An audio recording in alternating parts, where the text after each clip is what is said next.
Welcome, Trinidad and Tobago, to our News 4 report, a product of the Government Information Services Limited and the Ministry of Communications. I'm Joseph Lopez. Let's take a look at the headlines.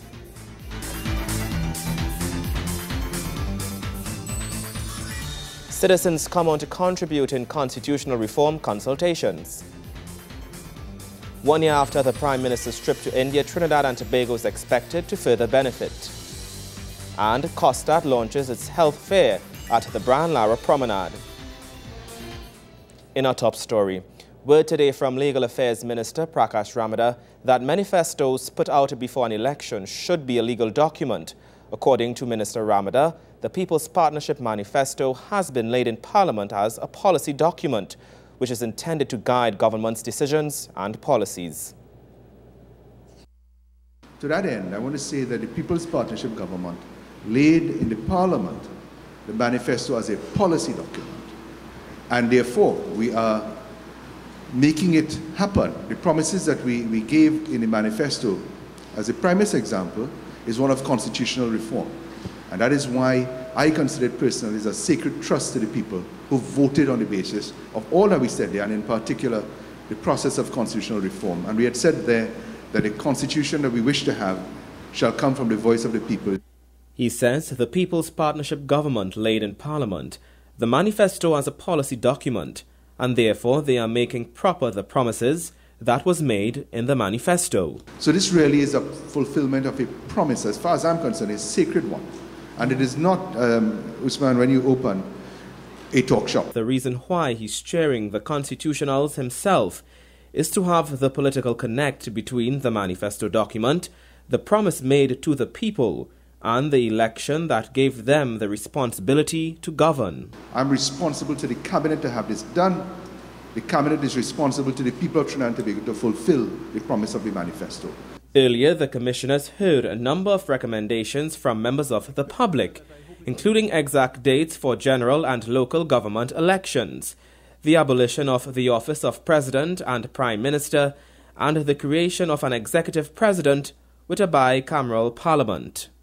Trinidad and Tobago is expected to further benefit from the Prime Minister's trip to India last year, as the Indian Business Forum is one result that has expanded on the available business opportunities between this country and India.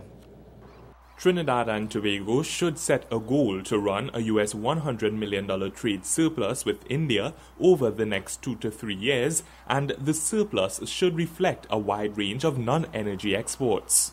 This from Central Bank Governor Jawala Rambaran as he addressed the 2013 India Business Seminar themed India, Trinidad and Tobago, Building a New Partnership. The forum was hosted by the Indian High Commission to Trinidad and Tobago in collaboration with the Trinidad and Tobago Chamber of Industry and Commerce along with Invest TT. This year's India Business Seminar is certainly timely. Not only does it allow for further exploration of business opportunities that have arisen since the Honorable Prime Minister led a delegation to India in January last year, but it also provides an occasion for us here in Trinidad and Tobago to critically reassess our state of readiness to firmly grasp these business opportunities. The forum saw the attendance of several local business owners and investors who are seeking trade relations and other business opportunities with their Indian counterparts. The central bank governor believes that international trade and its strengthening is of utmost importance to Trinidad and Tobago. As a small, highly open economy, trade is very important to Trinidad and Tobago, with the value of imports and exports of goods and services equivalent to 100% of GDP. International trade allows us to import ideas and technologies, realize comparative advantage, foster competition, and achieve higher sustainable employment and economic growth. Deepening our trade engagement with India is therefore a step in the right direction.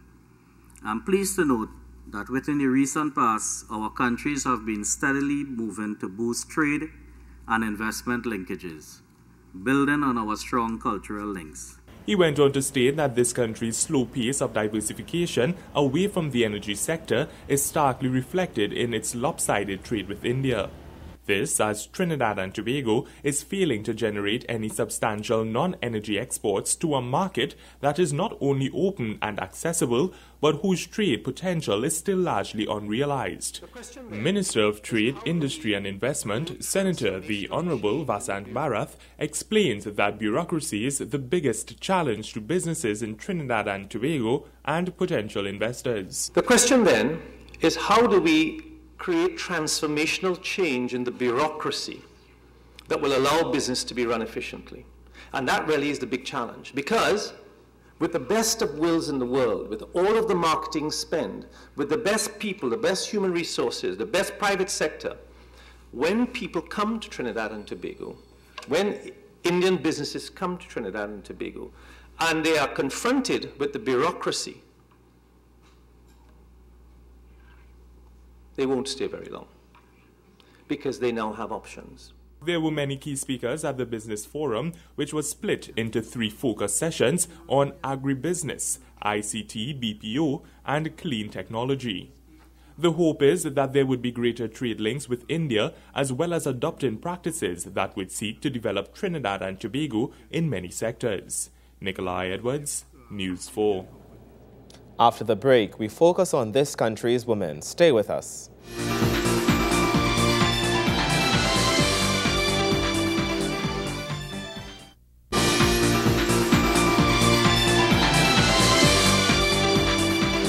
Welcome back. International Women's Day is just some weeks behind citizens, and they are being reminded that women are the backbone in society. The message comes from Minister of the People and Social Development, Dr. Glenn Ramadasing, who says Trinidad and Tobago holds a strong position regarding women in their educational and economic powers. The minister says not only are we privileged to have a female head of state, but over 40% of the members of Parliament of Trinidad and Tobago are women. Thus, he adds that women are not only the head of the household, but play a leading role in the organizations in Trinidad and Tobago. They are not only smart and intelligent, they are also very feeling and kind and humane, because it is the woman that brings the man into the world. And it is the woman that really cares and tends to and nurtures the child. Minister Ramadasing says one should not undermine the power of women. He adds that more work needs to be done to safeguard equality for our women of Trinidad and Tobago when it comes to their sexual and reproductive health rights. And very often, if you have a single father, cannot be a father unless he becomes a bit of a woman, and he displays the tendencies and characteristics of the woman. Weighing in on the topic of women in society, Minister in the Ministry of the People and Social Development, Vanilla Allen Toppin, says for many years women have been marginalized and treated unfairly. We have had to endure some of the most unjust of circumstances, historically and even today, and we have been victims of unequal opportunities for employment, and in some instances we are prohibited from voting or even participating in political activity. She adds that International Women's Day reminds us that it is in liberating and franchising the females in society that we are able to conceptualize the possibility of free thought. Both ministers were speaking at a symposium under the theme, The Gender Agenda, Gaining Momentum, which aims at focusing on female empowerment, women's work and family issue, and female sexuality. The Tobago House of Assembly and the Ministry of Tobago Development are expected to work together to revitalize the community of Bethel specifically and Tobago at large. Minister of Tobago Development and MP for Tobago West, Dr. Delman Baker, met with Area Representative for Bethel Mount Irvin and Assistant Secretary in the Division of Infrastructure and Public Utilities in the THA, Handel Beckles, at the offices of the ministry. Both Minister Baker and Mr. Beckles are residents of Bethel and are members of the Bethel Seventh-day Adventist Church. Speaking to the media after the meeting, Minister Baker says strategies would be put in place focused at decreasing the stigma associated with the area and strengthening holistic development in the Bethel community. These discussions this morning were centered primarily around developing the areas with regards to young people in Tobago that we noted. One, to increase the level of achievement within the village of Bethel. Two, to ensure that our young men, in addition to finding jobs, have the additional challenge of moving their educational level up a notch or two. He says they also spoke about improving the infrastructure in the community. Putting the lighting on the field, I'm pleased to advise that from our discussions that Mr. Becker's indicated that the lighting of the field is a matter that is going to be done in short course. In fact, T&Tech has already been engaged to put the facility in. The minister says they also looked at partnering at the level of the Bethel Empowerment and Skills Training Center and the current youth facility that is managed by the Tobago House of Assembly in the Division of Community Development. At this ministry, we are constantly engaging members of the Assembly. In fact, I'm meeting with the Chief Secretary next week, Tuesday, and ministers of government alike in the holistic development of Tobago. We are not afraid to engage anybody once it is in the interest of the people of Tobago. Mr. Handel Beckles endorsed Minister Baker's views, saying that employment was an issue in the Bethel community and programs for poverty eradication were needed to combat the problem. We're looking at the poverty question. We're realizing that education is the first key to getting our people out of the poverty. Up next, sports news. Stay with us.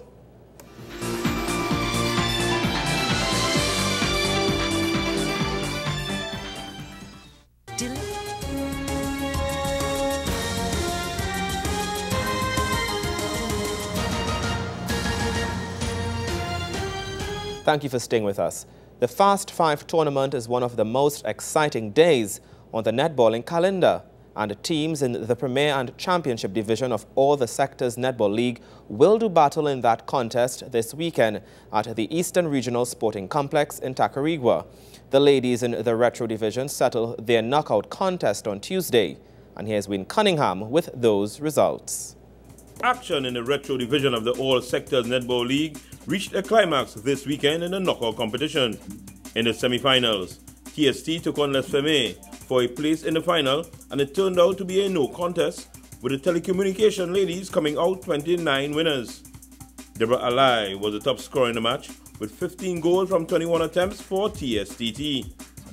In semi-final number 2, Harlem faced up against Complete Custom Services, with CCS coming out on top 14-6. Jill Humphrey struggled under the net for Harlem as she scored only 5 of her 14 tries, while her Harlem teammate Antoinette Jackson could hit only 1 from 5.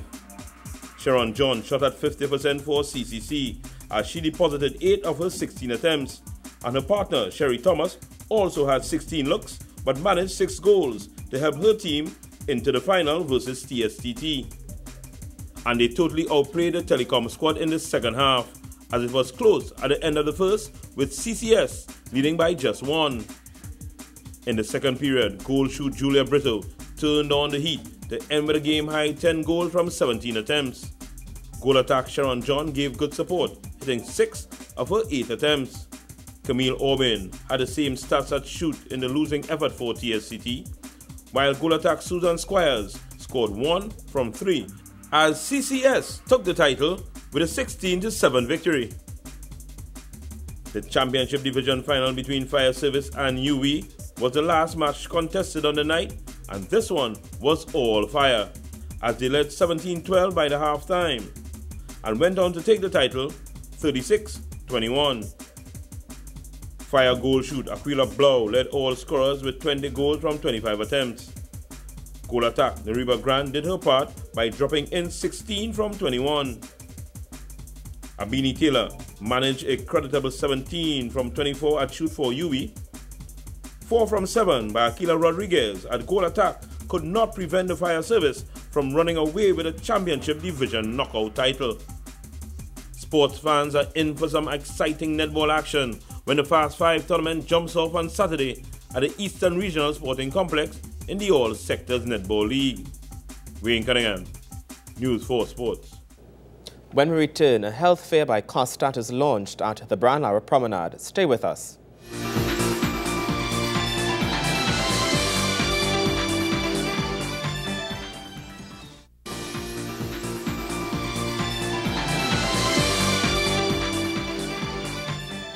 Welcome back.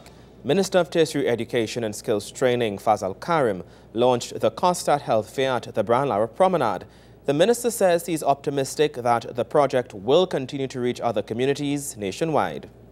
It is my hope and my dream as we expand the services and make education and training more accessible, that in the not too distant future, while we would have acquired lands, 30 acres of land in central Trinidad for the main campus of COSTAT, I'll be expecting in the near future as well to have an application from COSTAT to acquire lands for the South Campus and where we build the education city in San Fernando. The minister reminded those in attendance of the People's Partnership Manifesto, which is to serve the people. It is really following the lead of our Honorable Prime Minister, Mrs. Kamala Persad-Bissessar, who, upon assuming duties as Prime Minister of the Republic of Trinidad and Tobago, but very importantly, in terms of our first edict directive to all of us as members of the cabinet and the government, mandated that we serve the people and we deliver to the needs of the people. Today, we are doing that, and I want to say from the outset that while we are starting community engagement through service learning and civic engagement, as you would have seen from your program, the difference with service learning is that service learning is institution aligned in terms of its academic subjects. Minister Fazal Karim says service learning is always connected to an academic course, while community engagement is community service or volunteerism. As we commemorate today, it is also to launch service learning and community engagement. This goes back a couple of years now, 2 years since I became minister. In each year we would have had an event, not like this, it's the first time we're having this, but we would have launched a program with the University of Trinidad and Tobago and the University of the West Indies. The Minister of Education and Skills Training, Fazal Karim, also attended the NESC construction wheelchair access ramp for physically challenged pensioners. While Karasai is in a position to face many challenges due to the assistance of other organizations, there is a call from within for the institution to remain independent. We tell you more in this report. The Caribbean Organization of Supreme Audit Institutions is poised and ready to take on the many challenges that it may face. This, according to Karasai's chairperson, Ms. Dorothy Ann Smith Bradley, as she addressed the 9th Congress of Karasai opening ceremony. She explains that the greatest challenge the organization faces is that of independence from the executive of its member states. For us as individual SAIs, especially in this region, one of our bigger challenge, yes, economic will always be at the top, is for us to garner our independence. Independence from the executive. And I always say that is the area we need help. We need a lot of help. For without independence from the executive, we defeat the very purpose we intend to serve. Karasai was established on August 7, 1988, for the purpose of strengthening public sector accountability through the promotion and enhancement of exchanges and cooperation among participating member institutions. These exchanges are facilitated through the convening of congresses, workshops and seminars which are designed to promote the importance of the internal audit function amongst public sector entity professionals, increase the exchange of knowledge and experiences among members, provide training and continued professional development opportunities, promote the harmonization of policies, auditing practices and standards, and strengthen cooperation among member institutions. Deputy Principal of UWI St. Augustine Campus, Professor Rhoda Roddick, says internal auditors should seek to contribute to the social and economic development of the society. She believes that in order to carry out this responsibility, internal auditors must feel empowered to do so. Granted that the internal auditor is an employee of management and is dependent on management for raises, promotions, just like other staff members, what is in place to make that person feel free to do their job? The internal auditor and the internal auditing process may lack public trust and confidence if overt measures to protect its independence are not implemented and maintained and made publicly visible.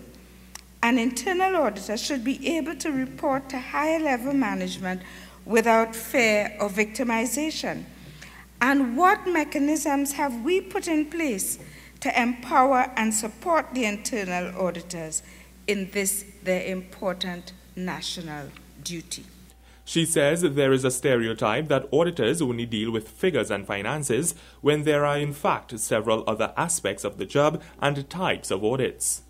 Karusai is responsible for the establishment of committees to study specific subjects and to provide recommendations thereon, the promotion of research and publication of articles in relation to auditing and the leveraging of donor funding to support countries in the implementation of their program. Karusai has a current membership of 22 countries and is an affiliate of the International Organization of Supreme Audit Institutions. Nikolai Edwards, News 4. And that story brings us to the end of our News 4 report, a product of the Government Information Services Limited and the Ministry of Communications. I'm Joseph Lopez. Thank you for watching.